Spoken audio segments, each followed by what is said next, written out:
Okay, dear friends, this is the concluding session on the business day of the Russian Donor Forum annual conference. We'll talk about global trends and the national context for CSR and social investment. You're welcome to participate, submit your question via the chat box. So without further ado, I give the floor to our moderator, Елена Feoktistova, Managing Director for Corporate Responsibility, Sustainable Development and Social Entrepreneurship of the Russian Union of Industrialists and Entrepreneurs. Good afternoon, dear colleagues. I'm happy to see all of you here. Okay, there is a slight technical problem with the video. I'm happy to see all of you. Straight away, I want to introduce all of our speakers, so I don't have to give all the titles later on when I give the floor to them. So let's see who we have here today. We have Alexander Boldareva, Executive Director of the Russian Donors Forum, Sergey Diamond, EY, Carmen Perez, Senior Director, Data Insights, CECP, Oleg Bazalaev, Social Performance Manager at Crescent Petroleum, and we have Ekaterina Ivanova, Head of Sustainability Department at Leroy Merlin. Okay. We'll talk about business today. What's happening? What new phenomena we see unfolding before our eyes in recent years as far as corporate social responsibility is concerned. We go back to 2010 when social responsibility standard was adopted, the international standard that reflects the consensus idea about social responsibility, how this particular company affects the environment and society. This includes environmental impact, social, economic, and all the other factors. And the standard establishes that corporate social responsibility basically applies SDGs, sustainability, to this particular company's performance. So what we're dealing with here is a branch of the overall tree, of the overall big picture we are discussing at this conference. And the principles that apply to CSR are the same principles that apply to the whole system. Interacting with all the stakeholders, risk management, taking into account all the different factors, accountability, transparency, all these matters are directly related to social responsibility. And CSR is an integral part of the overall business strategy of the company. So based on that, let's have a discussion. What has been happening in the last 10 years, especially in the last couple of years, we see that the transformation is happening in the world. Mankind is moving toward sustainability. And this year we have the pandemic, which affected all the countries. So what do you think about these transformations? Are we really on the growth trajectory? We moved on from the stage of declarations to the stage of practical implementation, where we realize that this affects our sustainability, our stability, and risk management. And when we underestimate those risks, this may have devastating effect. We see certain companies which face severe repercussions today because they neglected these matters. And companies that integrated sustainability principles in their operation are much better off today. So, do we see any new trends? How does the situation evolve and change? If it's a global trend, how relevant is it for our country, for Russia? Or is country special in some way? Is it different from other countries? So I hope our speakers will help us elaborate on that.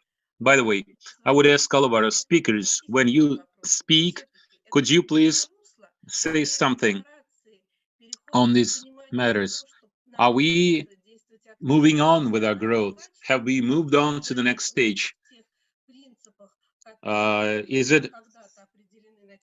no longer just declarations for us? Have we moved on to practical implementation of the standards we all subscribe to? Because over 100 countries, governments, companies, civil society activists have all agreed. Has the concept evolved, or are we staying with the same old paradigm? It's just that we need to operate better under the old paradigm. And national context. We'll start with Alexandra. The Russian Donors Forum has been involved.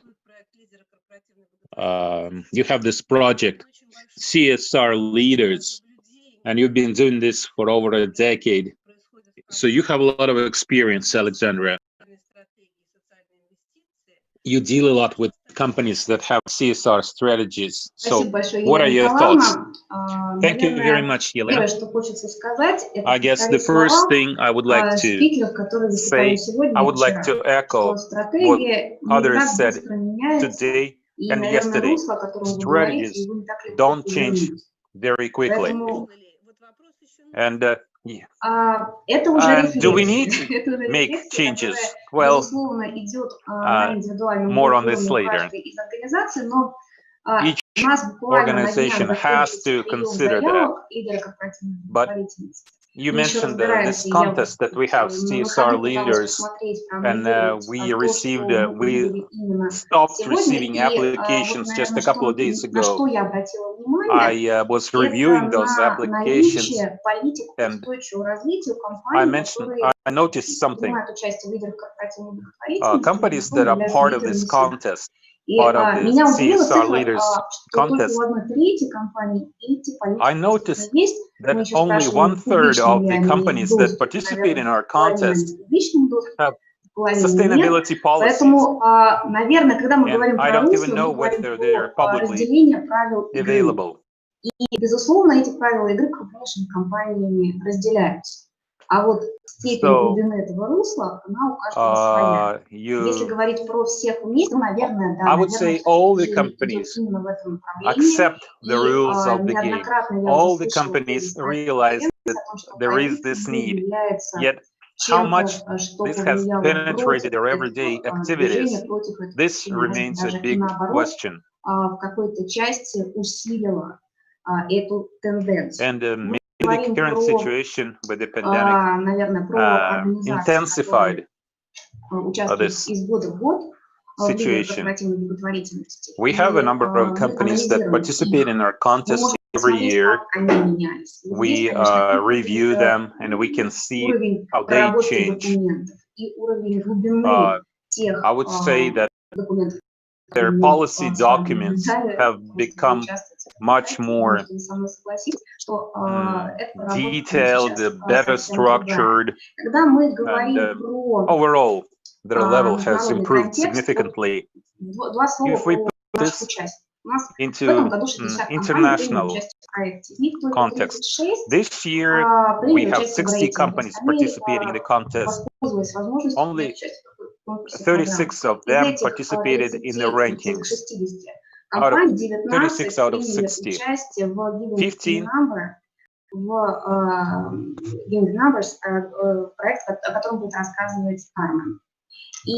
participated in the project that Anna will talk about later.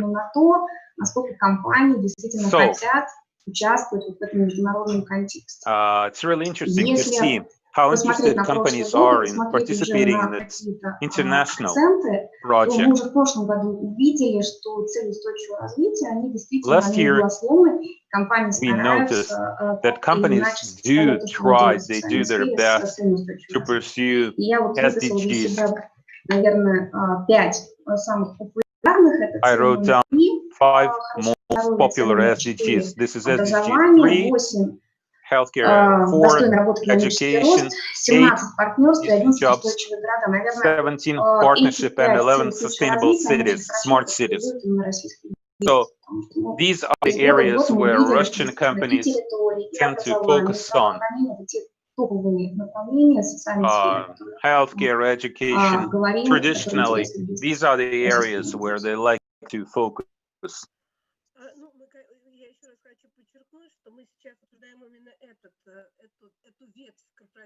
Well, again, we are talking about this particular branch of CSR, social strategy. I agree with you.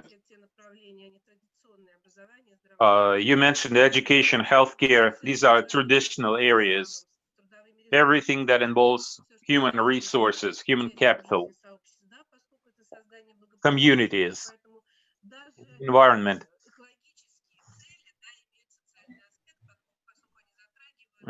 You might say that environment protection has a social dimension because it affects the quality of life.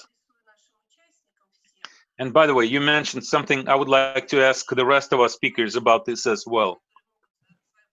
And our viewers, you can write in the chat box.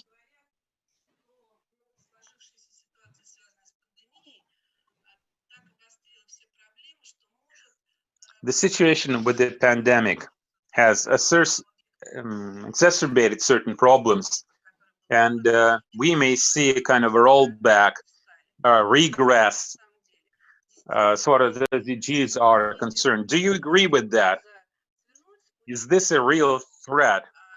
Do you think the pandemic will stop us from making progress? Or maybe on the contrary, the pandemic has made the picture clearer to many of us and will only cause us to reinforce our efforts when we see that we face serious challenges, serious risks with devastating effects.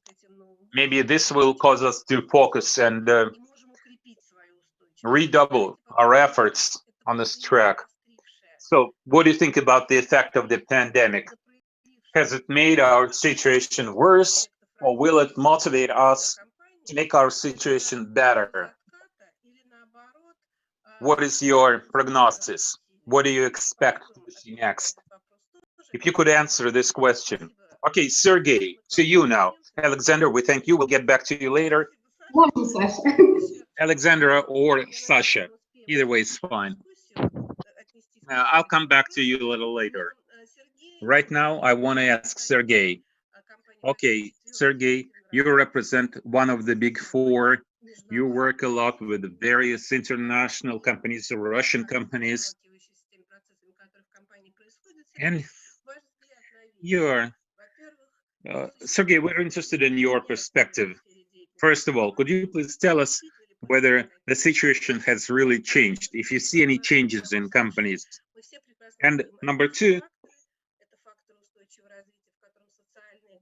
you have sustainability factors, and social factors are a big part of that.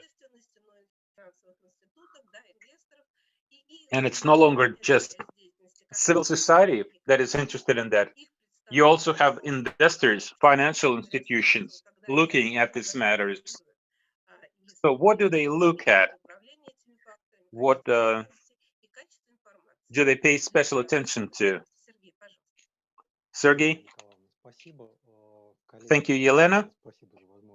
Colleagues, thank you for this opportunity to talk about this interesting subject with you.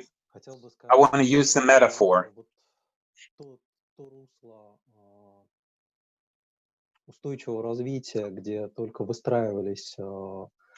You know, you mentioned that sustainable development is like a river. You have the river bed, and you have all those small rivers, brooks, feeding into this river.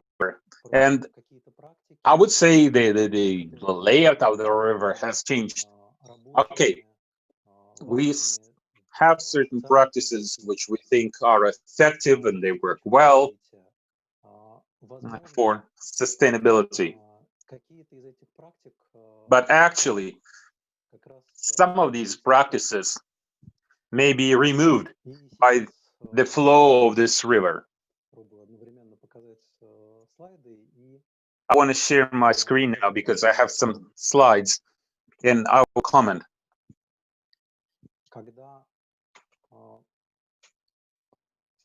Какое-то время социальные инвестиции развивались. For a period of time, social investment evolved from charity.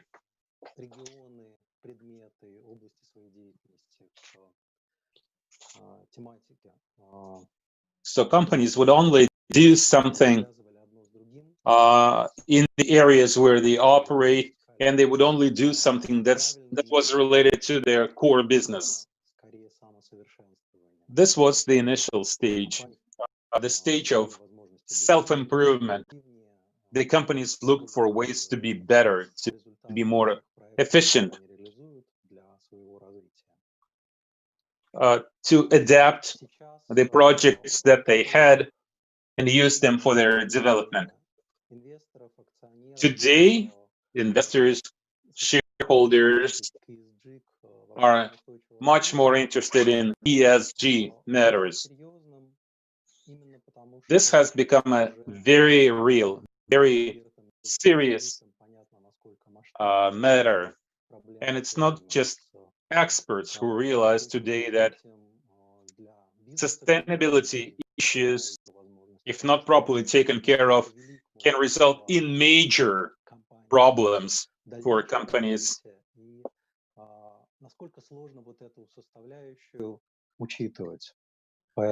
So this is something that we really have to consider.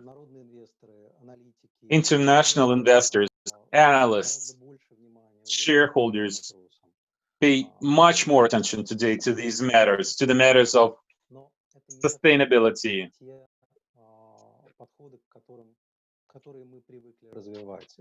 Yet this is not what we are accustomed to.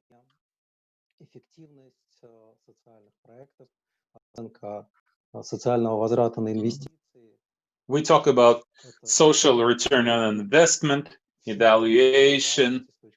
This is something we have been doing in recent years. We have more and more companies involved in that, in improving the efficiency of their social projects. But today, it is clear that investors, our customers, this is not what they're looking for. They don't care about the efficiency of your projects. They care about what they call social license to operate in English. What people think about the company, what your personnel thinks about your company, your brand perception. They're giving a numbers report, and it's not done in Russia only, it's done around the world. More and more companies want to measure the effects of what they do, how this impacts their brand.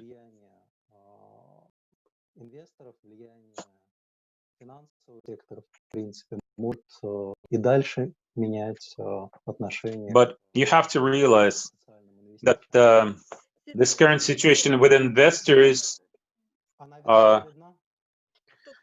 can change. Sergey, we only can see the first slide. Well, that's, yeah, I was about to move on to the second slide.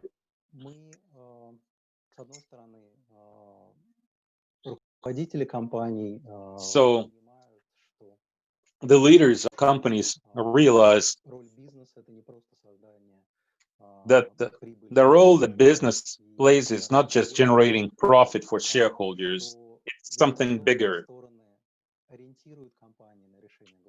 So stakeholders want companies to address global issues. Stakeholders, including financial institutions,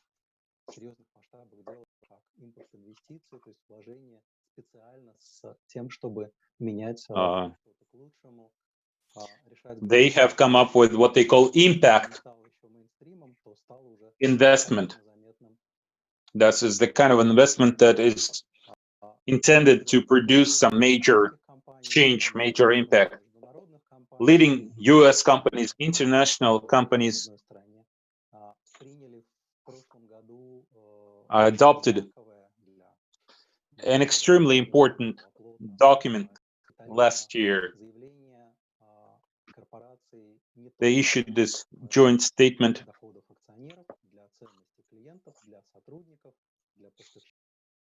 This is not just for employees, shareholders, investors, suppliers. They adopted this concept. So perhaps social investment is going to change in the light of this document.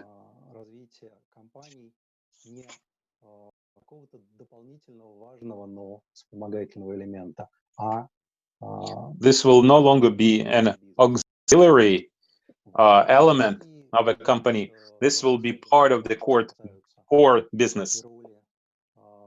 Russia is special in some way because we have heavy government involvement in our economy.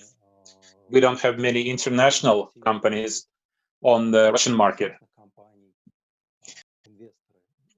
So investors don't play that big of a role, even with the private companies.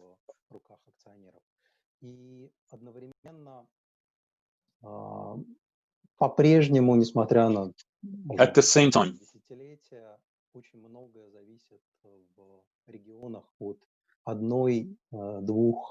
if you go to a particular province, the situation is largely shaped by one or two major companies who pretty much control the entire situation in this particular area, this particular province.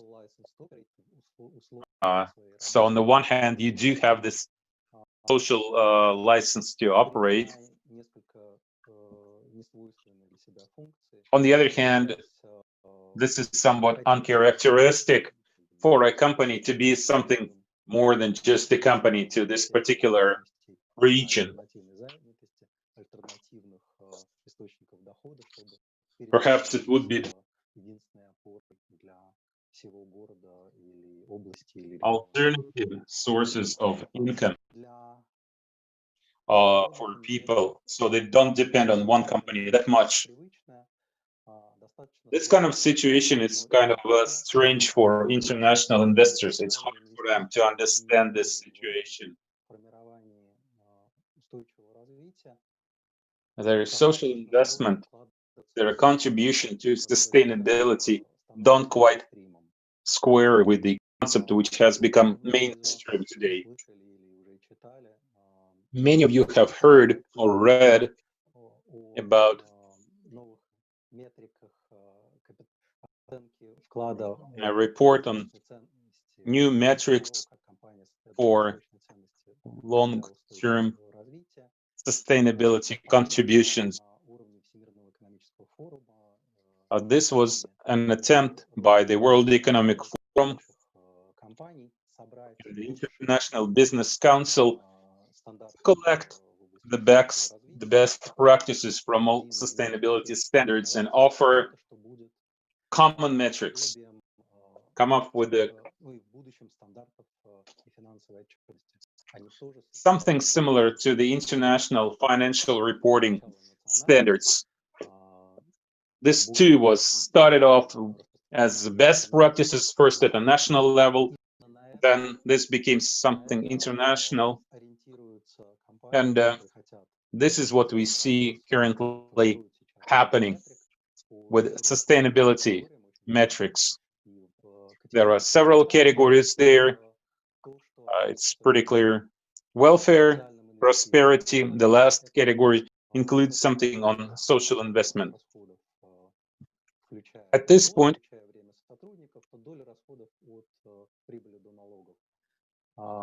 this is just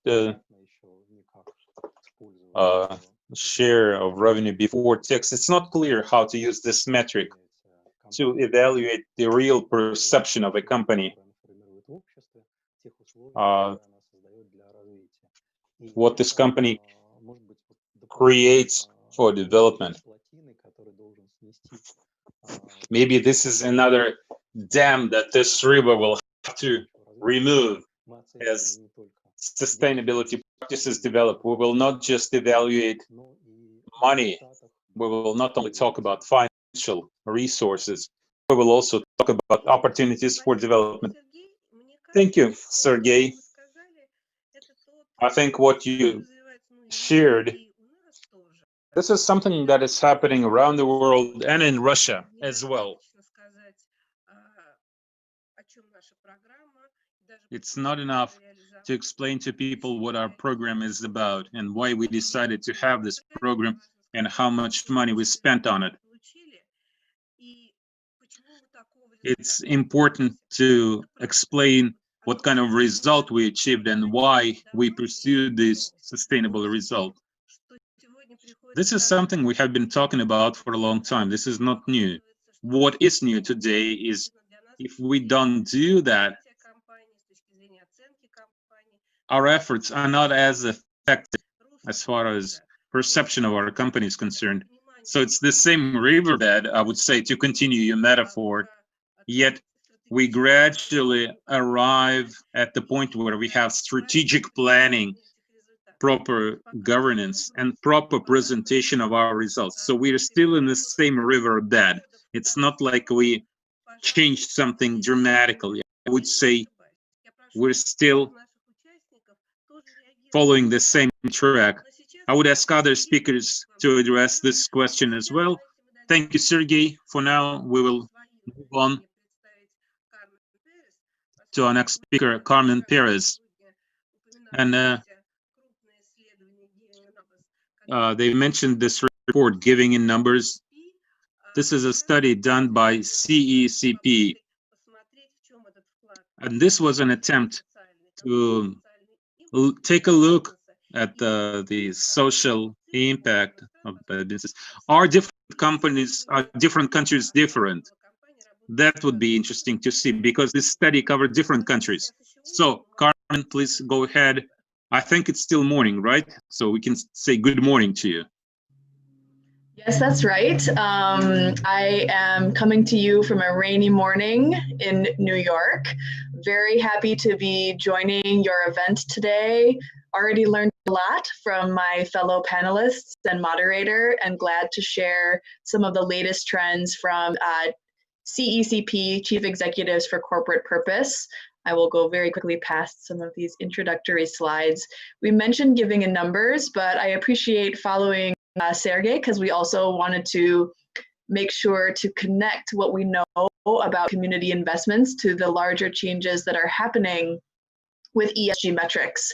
And what do these trends look like, and how, at this moment in time, are we observing changes from companies? So CECP and Giving in Numbers, we are very data-driven in our research, and so I will rely on my slides to provide some of those data-driven trends for you. Giving in Numbers this year will be available free for everyone on our website as of the 29th of October. So this is a preview of some of the trends that you'll see there.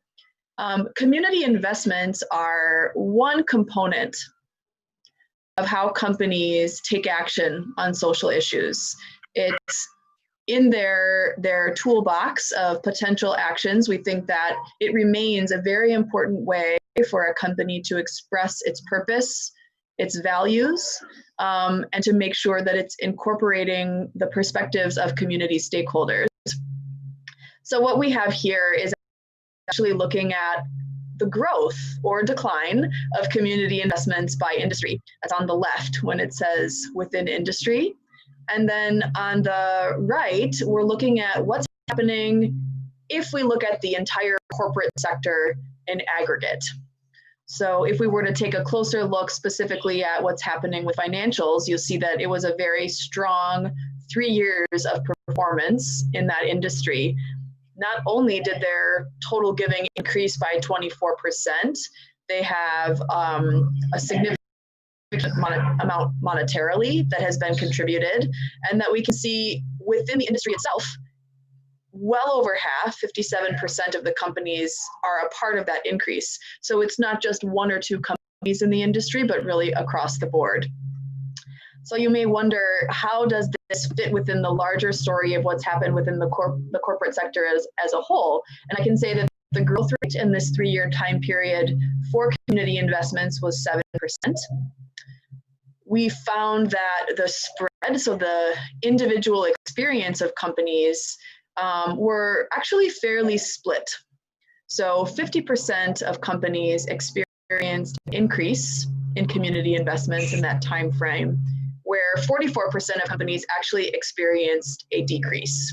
So you can see that while the story for the sector is one of growth, as you can see from what's happening industry by industry here, that doesn't mean that for every individual company or every individual industry, this time period was one of growth.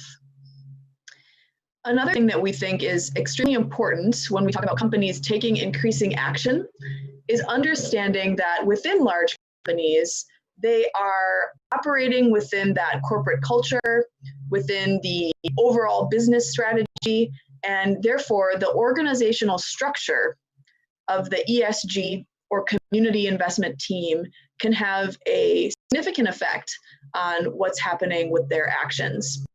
What we're highlighting here actually are 2 trend lines, not just community investments, but also volunteer percent participation, which is another very common key performance indicator for companies to see if their employees are actually taking action with their personal time and their company time. And there's a couple reporting structures that actually we see a flip-flop, a change. So for the teams that are within the structure of external affairs, their budget is quite high, but their employee participation is actually below average. And interestingly, the teams reporting into the executive office, that's a reference to the CEO, we see that the budget is actually significantly lower than we might say across the board or median. Also, at this moment in time, the response to the pandemic, major economic disruptions also occurring, so many teams are experiencing organizational shifts and restructuring. And that can have an effect on the resources they have available to them on an ongoing basis. It is true, we're really thrilled to continue to partner with Russia Donors Forum through our global exchange, a network of nearly 20 organizations focusing on these topics all around the world. These insights are from giving numbers. The global insights, which brings in the perspective of so many different markets, looking at community investments, but also ESG structures and strategies will be out before the end of the year. So that will complement and compare some of what we're showing right now. There's been some references to the Sustainable Development Goals. I remember when the Sustainable Development Goals were first released to the world, my sense of the sentiment of American companies was, we need to know what this is, but it won't necessarily change or shift our strategy. Let's look where we connect with it. But it's about having the knowledge of what the SDGs are. Since that time, I would say there has been a fairly significant change where Sustainable Development Goals do increasingly influence strategy.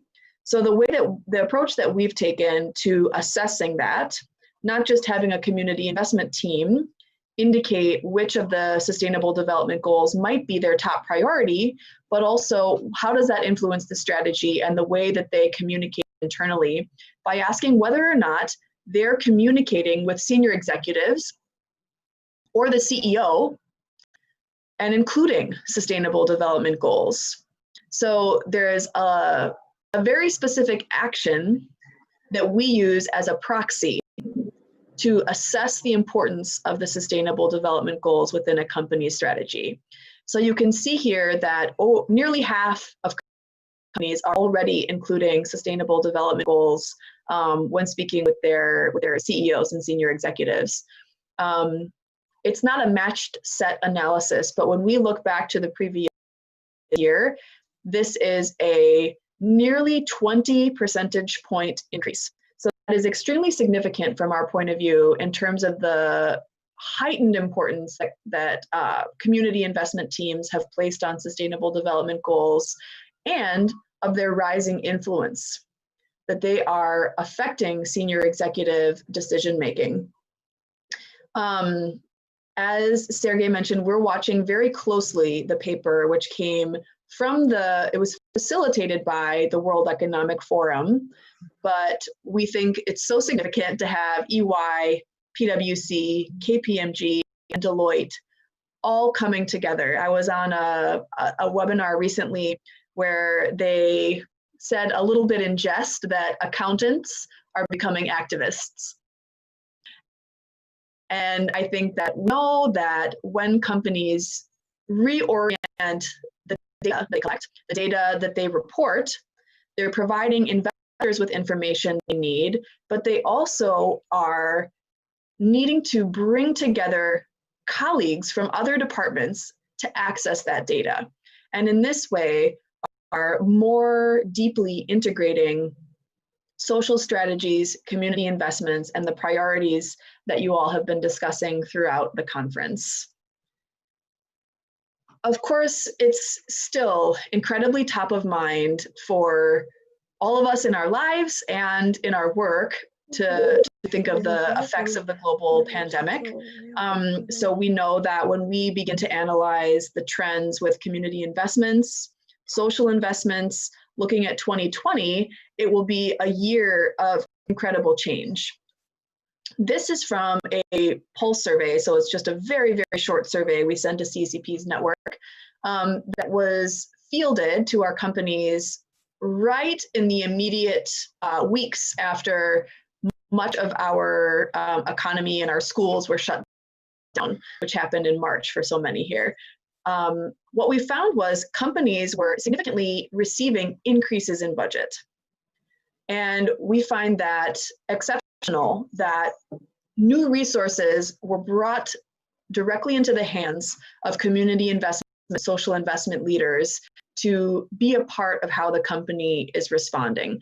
A third of companies still had to move around the budget that they might have had, but we think that it's very important to know that for nearly half of companies, new resources were brought to the table in order to respond to needs for food insecurity, healthcare, people experiencing job loss. So that is something that we know will affect how we view community investments on an ongoing basis.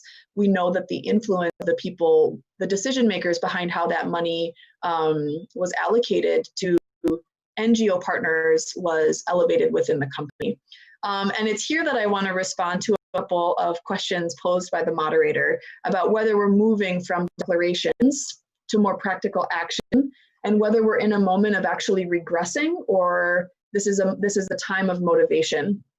And I think in both cases, what we're observing is an acceleration. So as indicated by others, especially large companies tend to move not very quickly.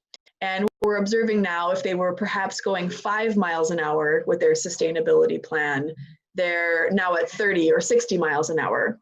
Decisions are being made with much more quickly. Resources are appearing which were not there in the past. people are willing to speak at senior executive levels about the importance of social issues, and as noted, the interplay between environmental and social issues, using their own voice, using the brand to identify with where the company is making some significant progress. So just as we said with community investment, that's not a sweeping statement across every industry, across every company. But what I think is the most remarkable about what's changing right now is the pace and the speed with which companies are advancing sustainability and social strategies. So thank you very much. Спасибо. Спасибо, Кармен. Спасибо, Кармен. Thank you, Carmen. Actually, yeah, that's great. We too keep saying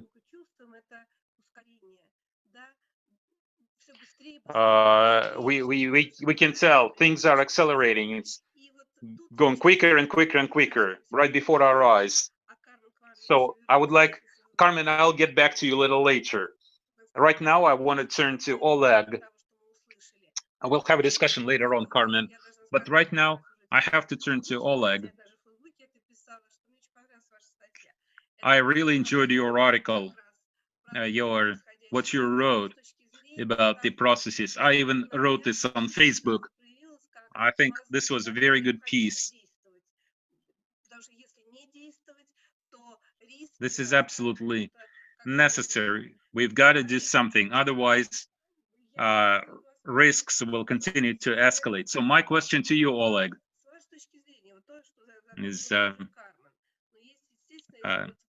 you know, Carmen already mentioned this, but we see this emergency unfolding before our eyes around the world and in Russia. You have to respond to this emergency.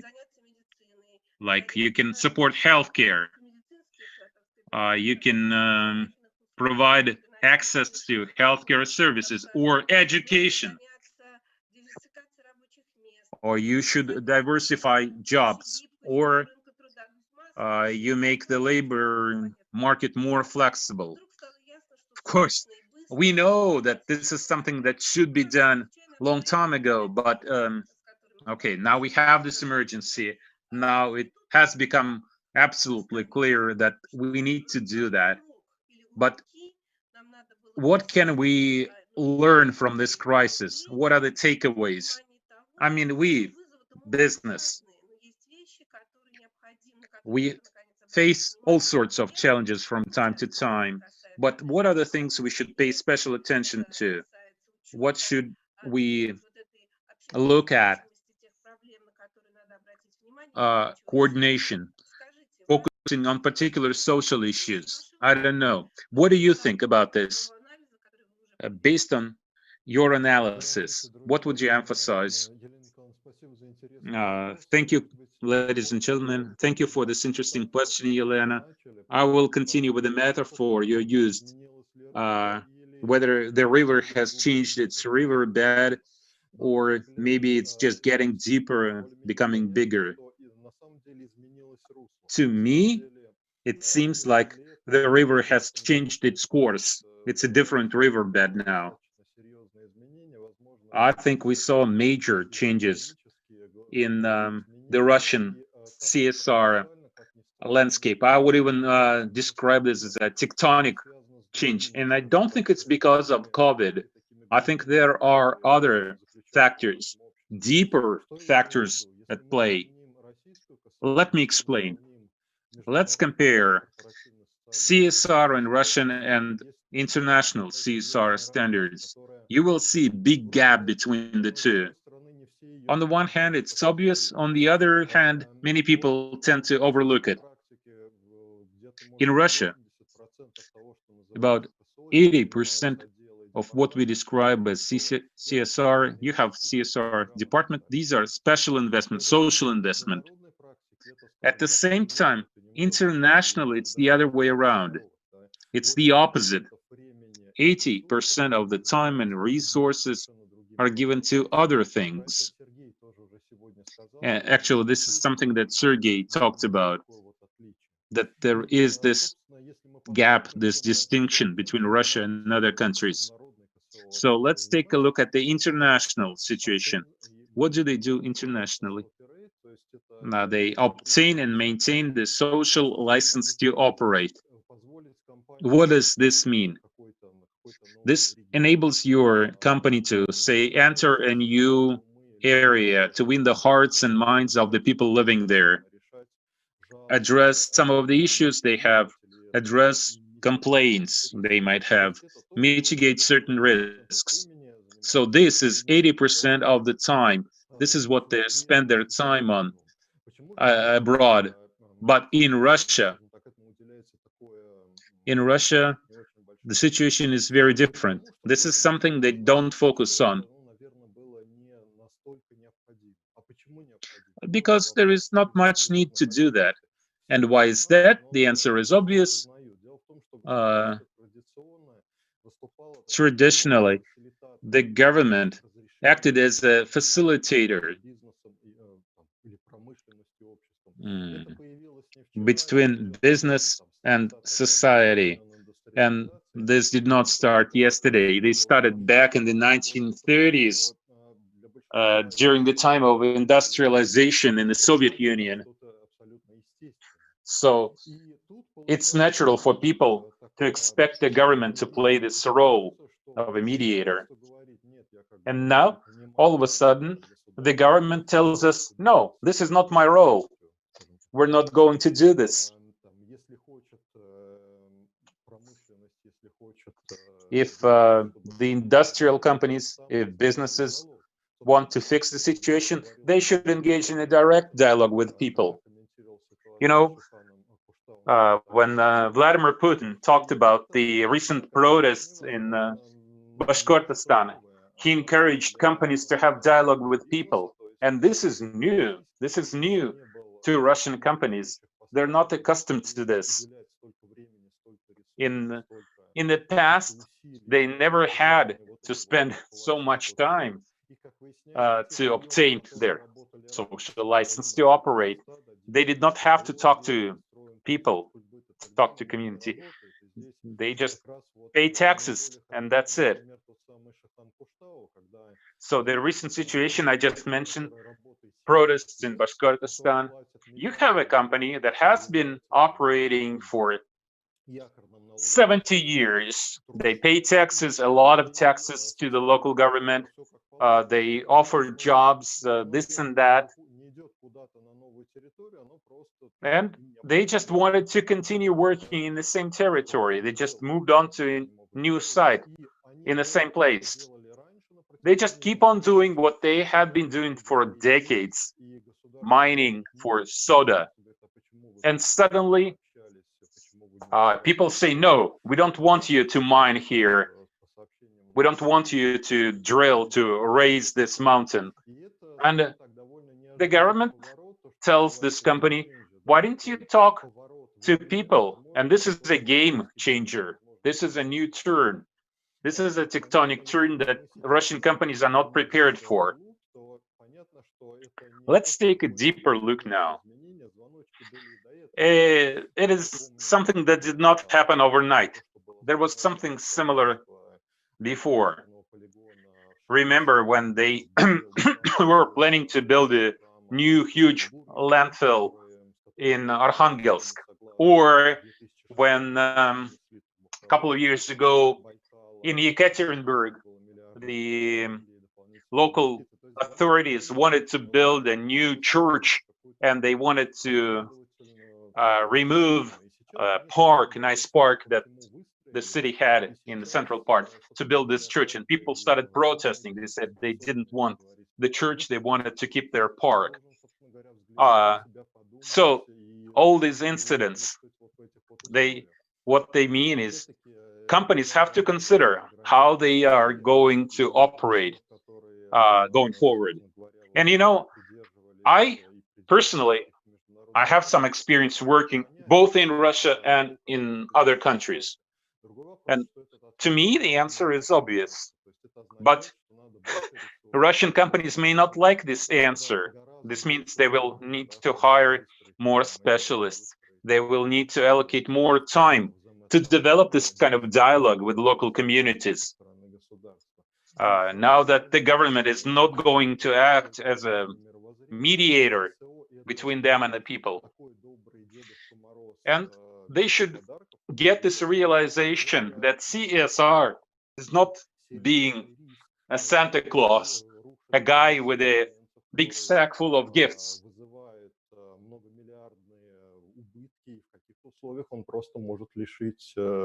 This is a difficult job where you have to tackle difficult challenges. So these are the changes that happened, or to be more exact, I would say that came to the surface in 2020. This is what Yelena mentioned. I would, to use your metaphor, Yelena, I would say the river has changed its course. Oleg? So I think what you're saying is not like CSR has changed, it's our practices have changed. Because Russian companies,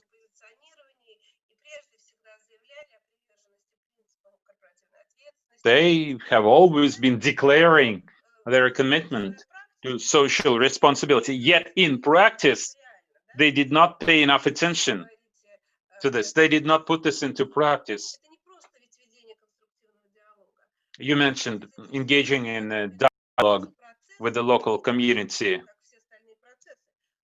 It is a process, like all the other processes. It needs planning, it needs managing. You need to know all the risks, all the opportunities, finding the proper balance of interests.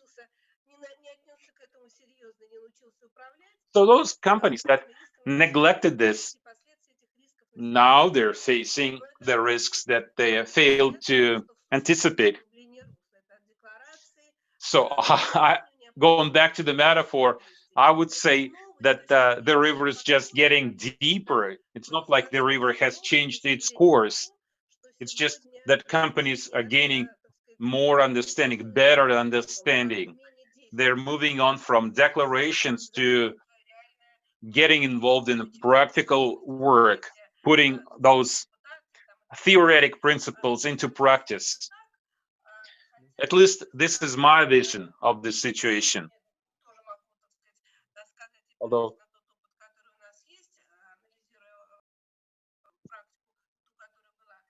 you know, we did a review recently, and there are some advanced companies that manage this kind of situations much, much better. So, to come back to our discussion, I want to move to Yekaterina now.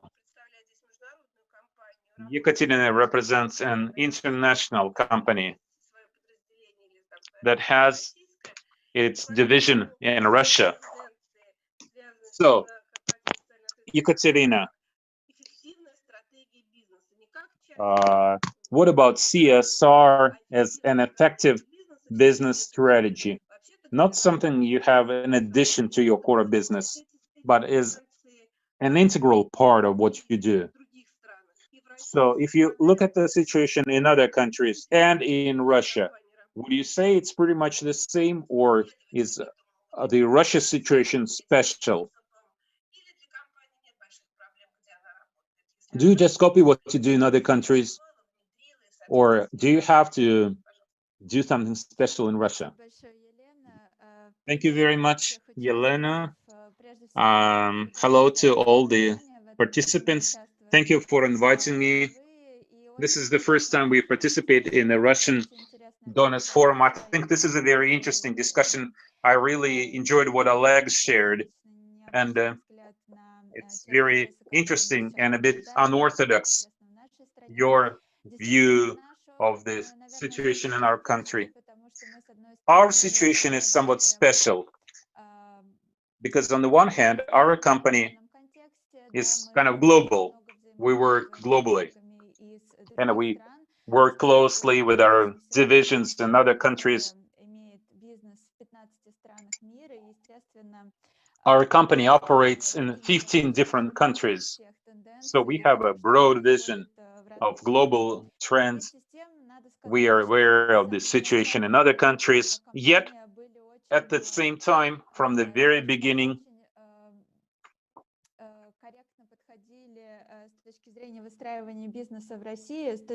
when we started our business in Russia, we were very careful, and we always paid a lot of attention to the Russian context, the way Russian companies operate.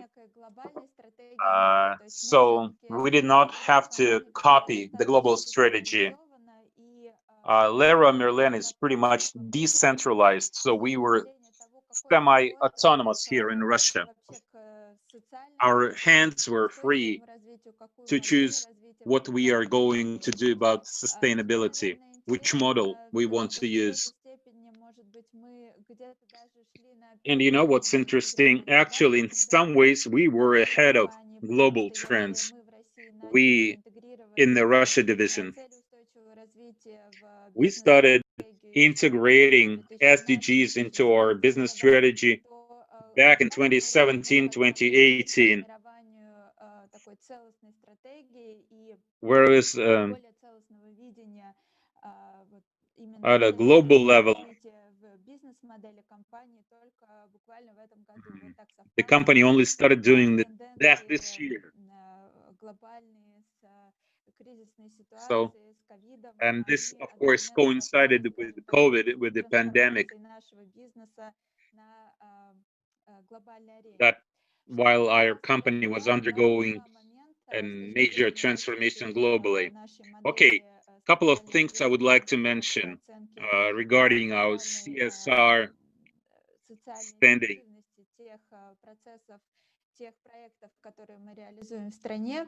And our social project here in Russia. Two key things. Number one, company culture, our values. From the very beginning, when we just started our business in Russia, social responsibility was part of our value foundation. Presenting our team, our employees, with a clear vision of our values. This was part of our initial work. When we laid the foundation, our business has always been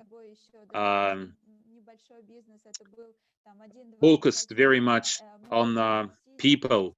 People were at the heart of everything we did. When we just started, we only had 1 or 2 or 3 stores. We were very much focused on our employees, listening to our employees to see what they want, what they like, how to make their job enjoyable, how to foster this local community.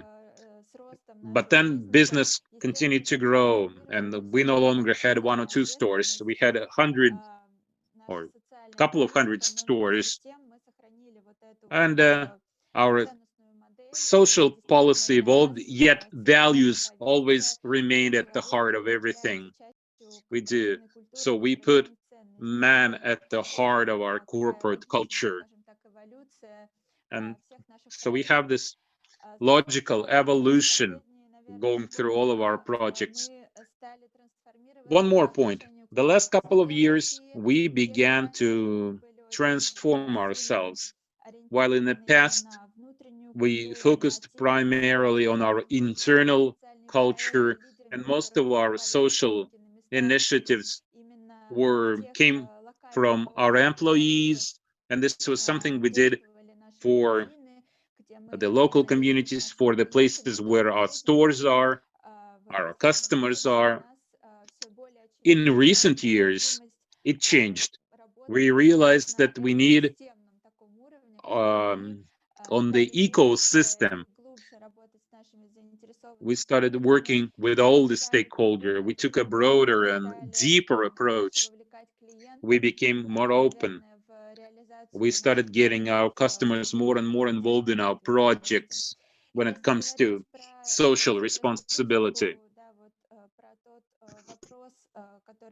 And you asked about national context, whether Russia is special, whether it's different from other countries, and which model is the Russian CSR model different from other countries. Well, I would say this is it. This kind of transparency, this kind of openness to society, this kind of interdependency. And every new challenge, the pandemic, COVID-19, every new crisis makes this more and more obvious. I think this pandemic came as a stress test for all of us, businesses, society, the whole nation. And today we realize we need to move on from declarations. It's not enough to declare. When you declare, make your declaration regarding social responsibility, that's only the first step. It's perfectly clear to us that declarations produce nothing. You need action. You put things on paper so that you can use this as a reference point later. What you need is practical projects, things you implement on the ground. You put things on paper in policies, but then you need to convert this into reality. And reality is never perfect. Once you get involved in practical work, once you get your hands dirty, you always face certain difficulties, certain issues, and you have to adapt. You have to be flexible. You have to change things around. So, to our company, the current crisis, COVID-19, this was a test to us. What about our social responsibility? How well can we react? How well can we adapt? This also tested our business models because it forced the company to accelerate its transformation and optimize. On the other hand, the pandemic motivated us to reinforce our work on social projects. Now, you also asked about other countries. Yes, I would agree that in some ways Russia is special, and every country is special. It doesn't matter. You can go to any country, you will see some special things there. But on the whole, I can tell you that my colleagues in other countries, they face similar challenges as we do here in Russia. So it was nice, actually, that at a certain point we could all stay in touch, share our experiences, support each other, share some ideas, some practices. So we had several nations working together. It was a kind of collaboration. It was nice to be able to share some best practices, and this way you help other countries. For example, some other countries haven't come up with some of your ideas yet. So this is all from me. Thank you. Thanks. Thank you, Ekaterina. All right, colleagues, I have a question for you. We all have been saying that COVID has forced us to focus on certain social issues and take a closer look at what we've been doing, whether our social work is effective. So I have a question for you. We keep saying that your social strategy is part of your overall strategy, or it should be part of the overall strategy. Well,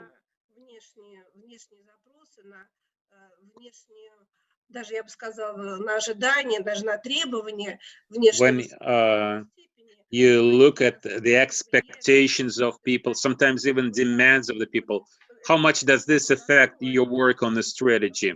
This is something Oleg mentioned.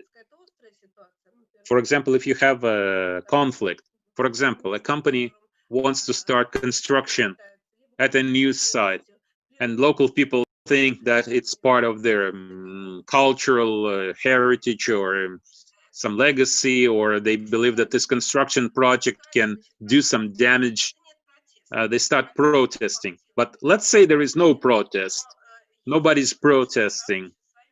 But there is an external local community, people who have their own concept of what would be good for their region, for their area. So, how much does their position affect your strategy work?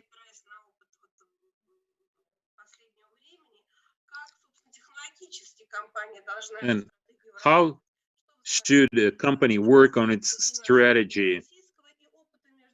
I'm asking about both Russian companies and international experience. I would like each one of you to respond to that. When a company works on its strategy, does it produce it on your own, or does a company have to talk to different stakeholders and come up with a solution that would make everybody happy? Is it your own strategy, or do you mostly respond to expectations of other stakeholders? What do you think? Let's just take turns. Maybe Yekaterina could go first. Well, we're a retail company, so we're at the epicenter of a huge ecosystem where you have many different stakeholders. Some are directly related to us, some are related indirectly. So you can't develop a strategy without talking to other stakeholders. I think it would be totally wrong to do this on your own.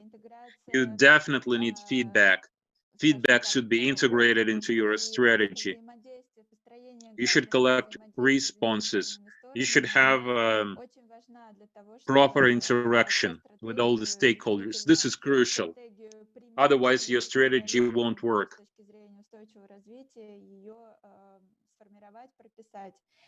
Your sustainability policy can only be produced together with all the stakeholders. It's really important for us to work with our customers and our suppliers as well, because you have a huge number of stakeholders involved in our business. So it's important to listen to all of them. So we interacted them in different ways when developing our strategy. We had interviews, we had direct conversations on some issues. And when we do some field work, some practical work, we always listen if they have any feedback, and we always take this into account. We always seek to improve our projects based on the feedback we receive. So it's key. It's really important. And one more point. Without working with your stakeholders, customers, suppliers, other companies, your business can't be successful long term. At our company, and I think this is something that every company should do, we have the key concept of being useful. The more useful you are to your stakeholders, your customers, the more successful your business will be, and the more sustainable you will be in the long term. Thank you, Ekaterina. Alexander, to you now. You know about many companies. You look at the experience of many different companies. You collect all the data from different companies in Russia. So,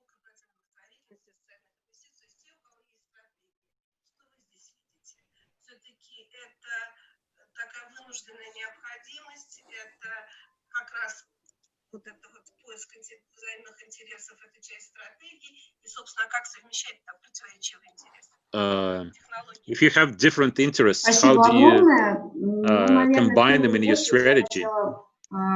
Thank you. Продолжить аллегорию, потому что I would like to continue with this metaphor. И в этом смысле, когда мы говорим Because when you have a river, the river bed can not just go deeper, you can also have a broader river. And I totally agree with what you said. When you work in a particular region, you're working with a huge number of stakeholders. Of course, there may be an argument of who's a bigger stakeholder, whose stake is bigger. Ekaterina said that on the one hand you have declarations, but declarations don't matter anything, because what really matters is your practical work. I would say when you work on documents, there's a lot of serious work that goes into writing those documents. And if you do this work properly, it really helps and it really matters. For example, we in our work, we worked on certain documents this whole summer, how to take stakeholders' opinion into account, how to work with different stakeholders. We believe this is a very important part of our work. When you develop a strategy, strategy is a very big word.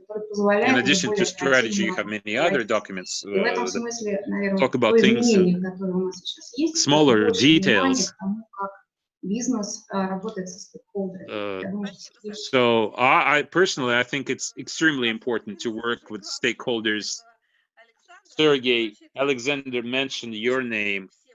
So I want to ask you, you have all these different interests. For example, investors have their interests and customers have their interests, and all those different, they may be in conflict with each other.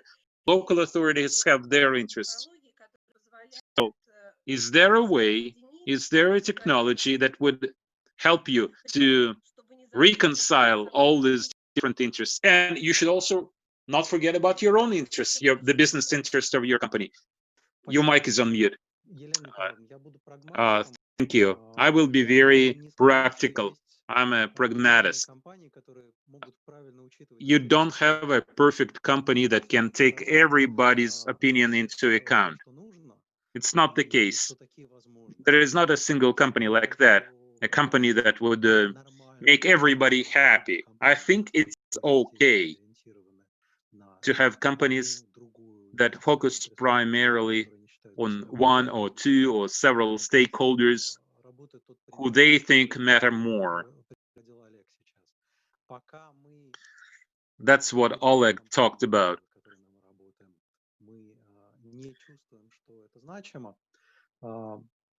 Долгие годы отчеты в области устойчивого развития в России были инструментом взаимодействия с местными органами власти. Вот какие. For many years, companies prepared sustainability reports primarily so they can talk to local authorities. They would bring their sustainability report and say, look at how great our company is. Now, give us some benefits.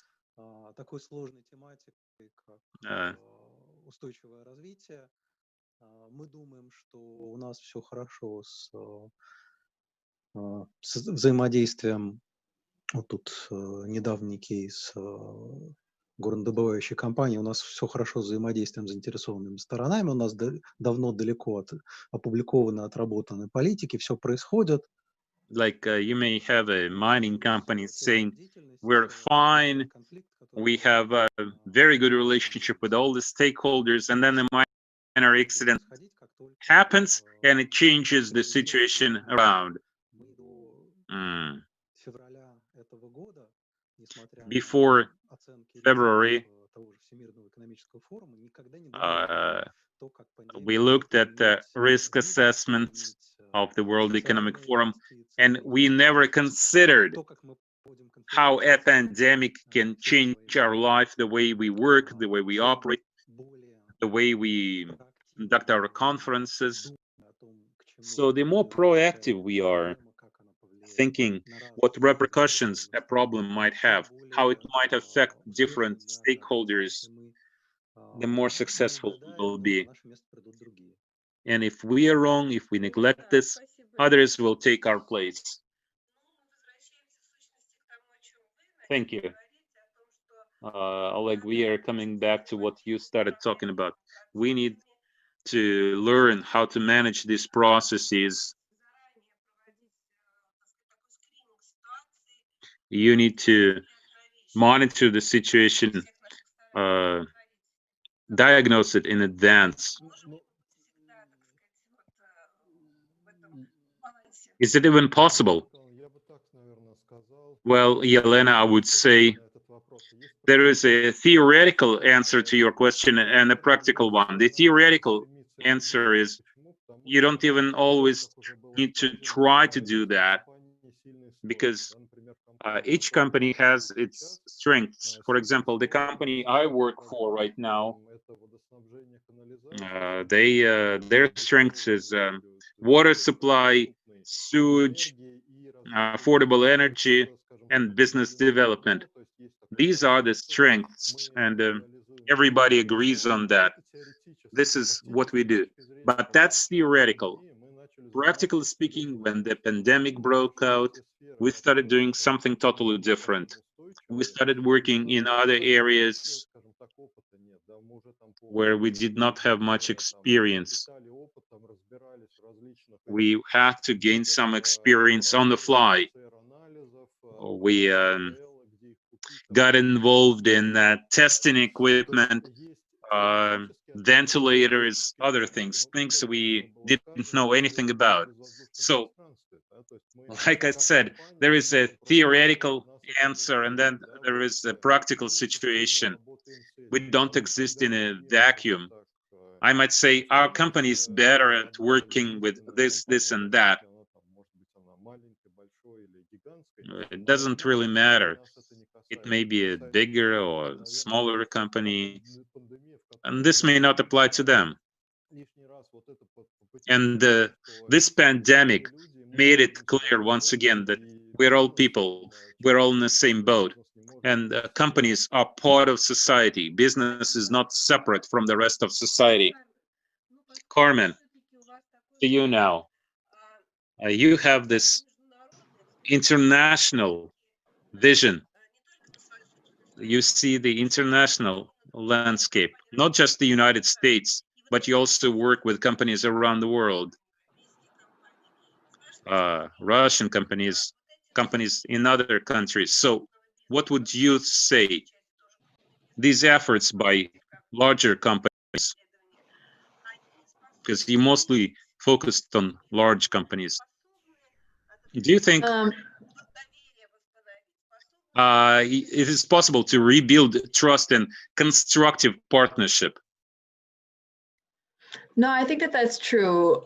As I was listening to you and the other panelists, what I was reflecting on is companies have always sought feedback, but the purpose of the feedback, or what we may see changing, is that the feedback was, to speak very plainly, how can we make more money?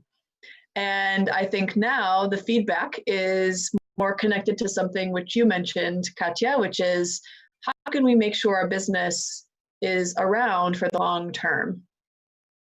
So the effectiveness of incorporating feedback from multiple stakeholders is not just in the earnings of the company, but the other topics that have been a part of this panel discussion. We think in data terms, so the ESG metrics, the non-financial reporting, looking at that performance, we could envision a day when that's alongside the financial reporting with increasing importance in how outsiders make decisions about your company. So that was where my thinking went, was about making sure that we're not having a conversation with a community partner just to hear what they think about our products, but to provide us what we may not see because we're insiders of the company. You don't always notice. The more deeply that you're embedded within the company, outsiders can bring in some really useful perspectives to, they call them blind spots, right? So identify the blind spots that the company may not realize is there.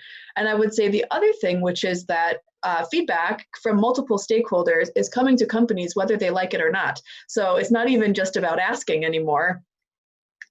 People are much more likely to speak up and identify things that they may or may not like. And it's not just in a consumer product environment that I'm thinking of, but it's in all different kinds of conversations throughout the supply chain. There's some early examples, I think, from supply chain that are now coming to light. Like I'm thinking of Gap, a fashion retailer who creates social programs for people within their supply chain. And they can involve NGO partners, but instead they're more focused on what is it that we need if we have a factory in a certain location. The people working in the factory, what might their needs be, and how can the company be responsive to that? So at the request, or it could be from a risk lens, which we've spoken about a lot, but it can also be from an opportunity lens. And whatever the motivation is, I think that everyone stands to gain from the long-term perspective being increasingly important. And to remain around for the long term, you need the input from lots of different stakeholders.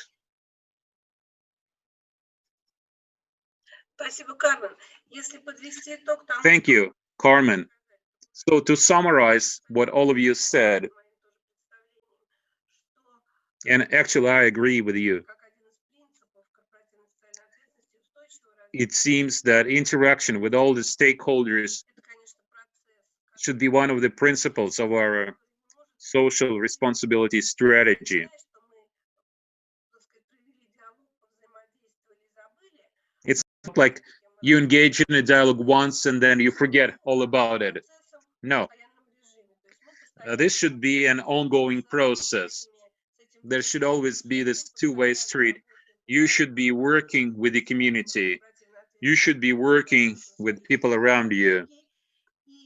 All those parties should be involved in the development of your corporate social responsibility strategy.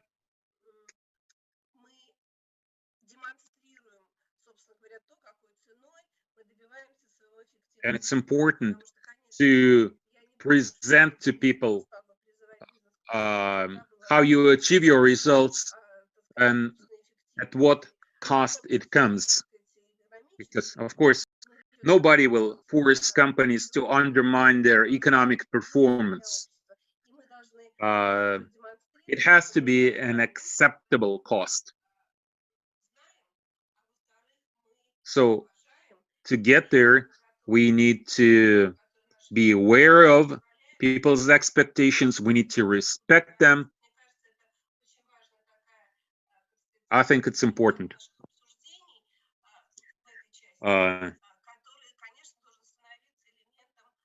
And I think this is something that should always be part of what the company does. You should have people within your company that monitor all this and who are involved in executive decision making.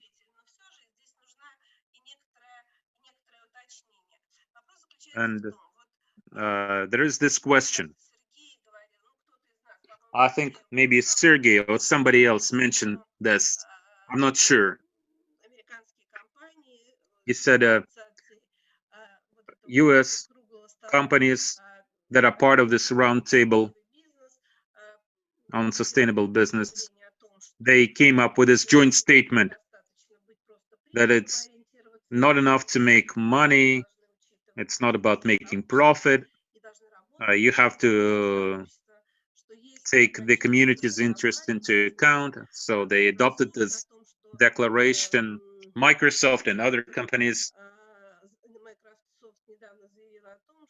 I think the Microsoft executive asked for a referendum on what capitalism is all about. So do you think such initiatives have legs? And is it something that would be appropriate under the current circumstances? The entire world, all the countries, including Russia, would it be something that our countries should do, like countries that are members of the Customs Union, the countries that are members of the Shanghai Cooperation Organization in our part of the world? Is this something we should do?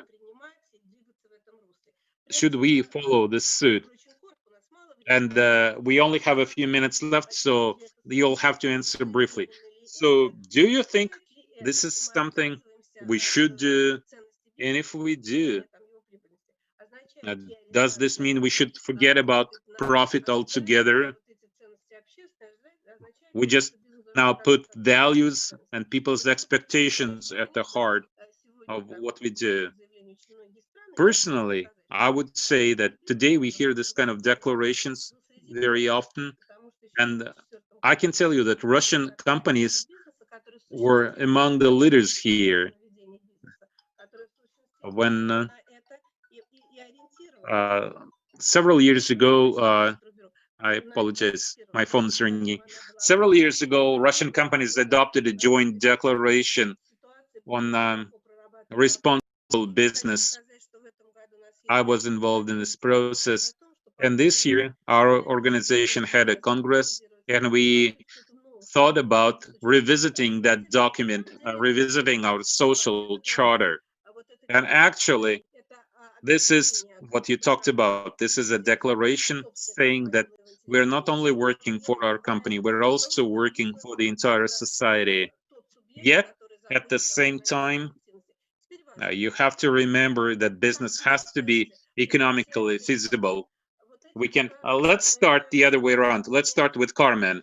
This declaration that was mentioned, does this mean that companies should no longer care about the bottom line? Or we still remember bottom line, but we just add other things to it? So briefly, Carmen, to you. I would say that the declaration is more about balancing how a company achieves its bottom line. And businesses won't remain if they don't pursue revenue and profit, and they produce goods and services that we need to live and have increasing quality of life. So how can that be accomplished while at the same time rebalancing the how and the process? And so the decisions that are made, it's not just can our company do this, but should our company do this? And that's an evolution, you know, change. We see it happening more rapidly now, and let's take advantage of that moment while remaining realistic about the foundations of what it means to be a business. Спасибо. Олег. Thank you. Great. Oleg. So, Carmen said something interesting. Maybe sustainability is a way to be successful economically and turn profit. If you maintain a proper balance of interest, maybe it is a successful business strategy. Do you agree?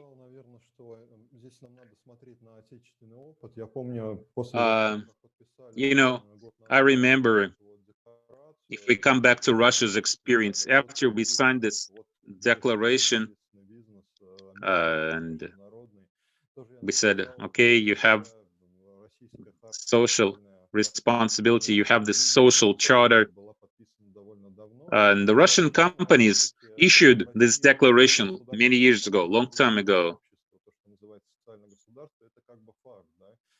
And we know that Russia is a social welfare state. This is the reality we live in. After 1917 revolution, briefly, Oleg, you have to keep it brief. I'm sorry. Sergey, I don't quite agree with others. Yes, we have the social welfare state tradition in Russia, where companies tend to consider social issues, but you have to consider the speed of change. We are accustomed to taking these things into consideration, but what this declaration talks about is real transformation. And this is something long overdue. It's transformation from short-termism, where you only think about the next quarter or the next year. You're moving on to long-term strategy, long-term vision. And unfortunately, we don't have many companies in Russia that are like this. Not too many companies think about the next 15, 20, 30 years. What is important? What will be important in 30 years from now? Basically, everybody cares the bottom line here and now, today. I get it. And they just use their social programs as a way to pay off the government and society and let them operate. Спасибо большое. Hey, Я, Alexander, наверное, соглашусь с тем, что это эволюционный процесс. I agree. This is an evolution. This is an evolving по process. крайней мере, вот, в нашем горизонте. То, что мы можем наблюдать. Мне кажется, что это развитие культуры. И развитие культуры очень I think естественное. what we're witnessing today is culture evolving. You mean the culture of doing business? Yes. Ekaterina.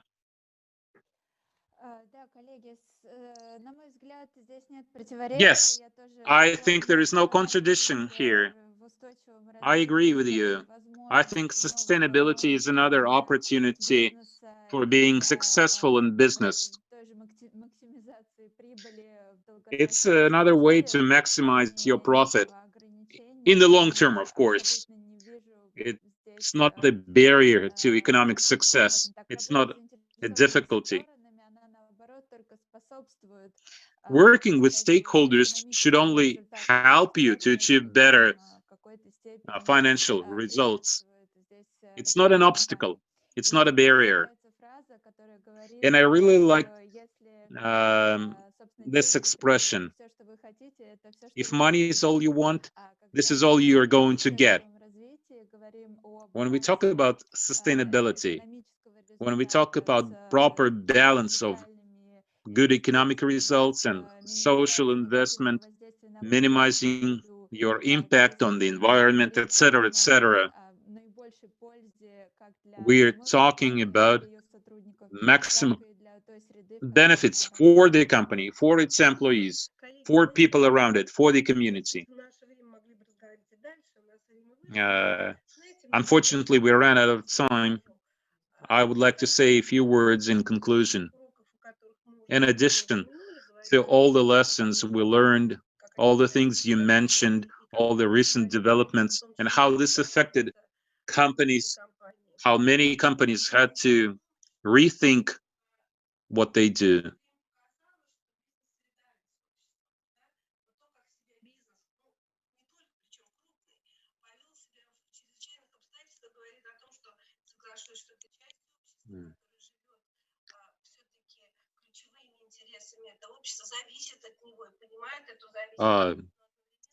Society understands that it depends on businesses and respond. So I think what we need is solidarity between business and society. And we saw this during the pandemic. I think this is the key takeaway. This is the way we should continue. We should learn from that. This is what we should be doing. We should keep doing that. All decisions should be made by taking into account each other's interests.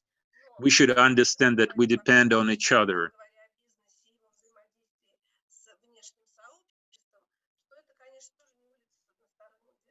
But like I always say, this should not be a one-way street.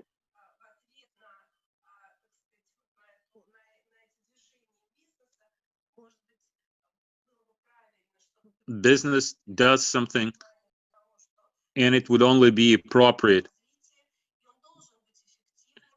if other stakeholders realize that business drives its development.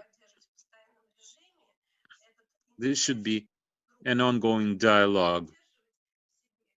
It should be mutual.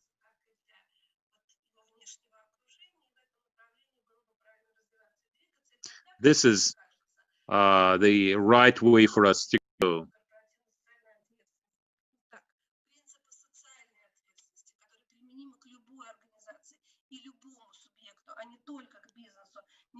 And actually, social responsibility principles should apply to everybody, not just businesses.